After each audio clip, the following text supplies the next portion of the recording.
What's up, everybody, and welcome to another episode of Raudeza Reviews. I'm Raudeza.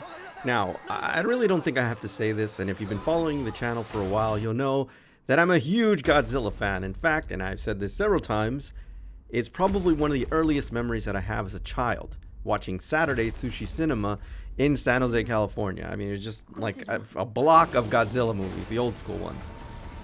So a couple months ago, when I saw the trailer for Godzilla Minus One, I was very intrigued. It hadn't been since Shin Godzilla that I was really excited for a new Godzilla feature. So the big question, of course, is Godzilla Minus One a great film or just a lame-ass attempt? Well, let's take a closer look. Now, before I start the review, I want to preface something. The last great Godzilla film for me was Shin Godzilla, and I think I mentioned that in the intro. And I do think that it's important to compare this film to its predecessor to sort of manage expectations to what audiences are about to be greeted to with Godzilla Minus One.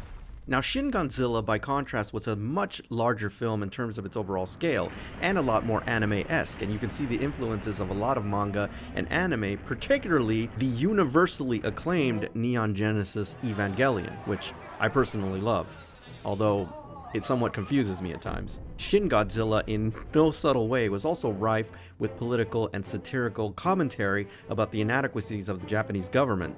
Basically, the film was an outright indictment of the Japanese bureaucracy and its inadequate response to the looming threat of the Daiichi nuclear power plant in Okuma, Fukushima.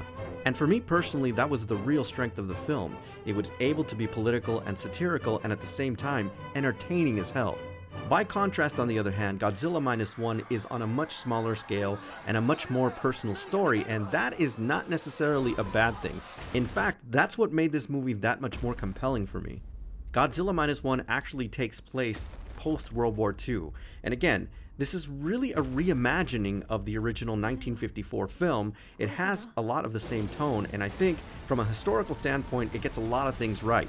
Of course, I'm not going to give away spoilers, but in terms of its overall scale, this is a much more personal story and really follows the life of a failed kamikaze pilot. And if you know your history, you'll know that in the waning months of the Pacific theater of World War II, the Japanese resorted to kamikaze attacks on US naval vessels, which were basically suicide missions for these pilots, also known as the Divine Wind. And one of the great aspects of this movie is that you see the effects and ramifications and the post-traumatic stress and trauma of this very gruesome tactic in the last few remaining months of the Pacific Theater campaign. Now, if you've ever watched a movie like Independence Day, you'll know that what they tried to do there is have the interactions and personal stories set in the backdrop of an alien invasion.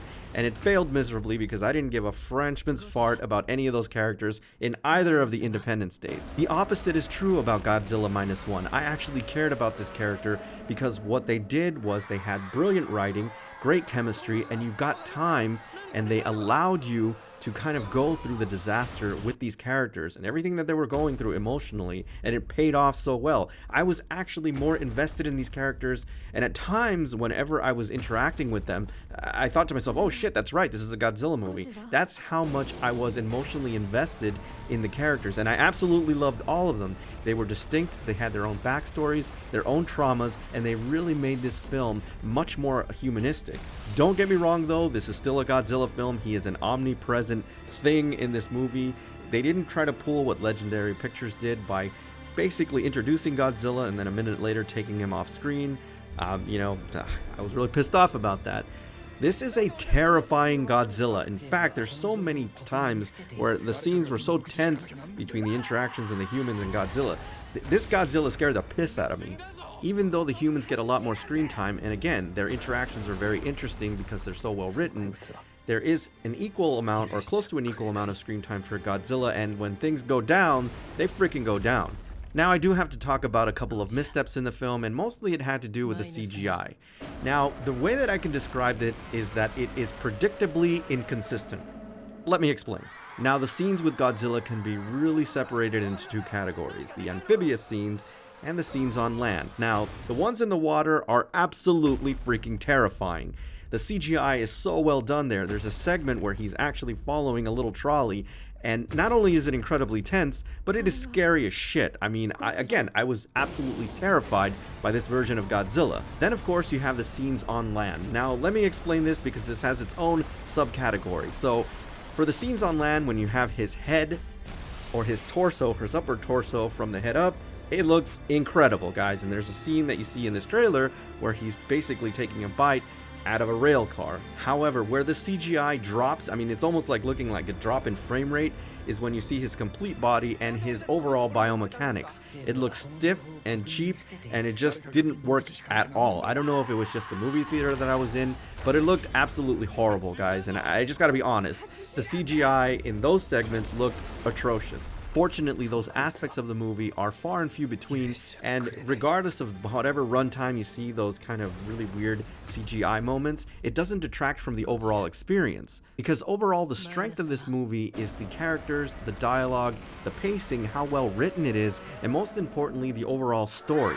I think this is a brilliant Godzilla movie and a great testament to its predecessor and building on what Toho wants to do in terms of exploring the myth and legend of Godzilla.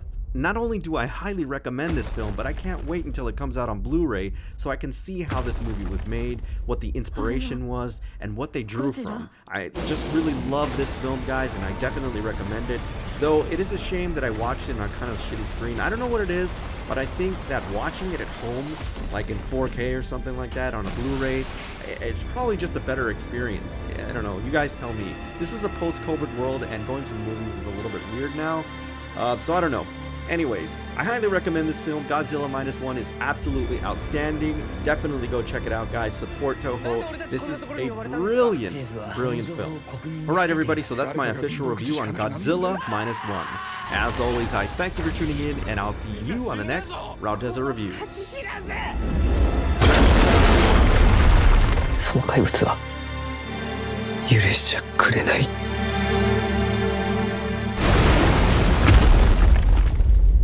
ゴジラマイナスワン。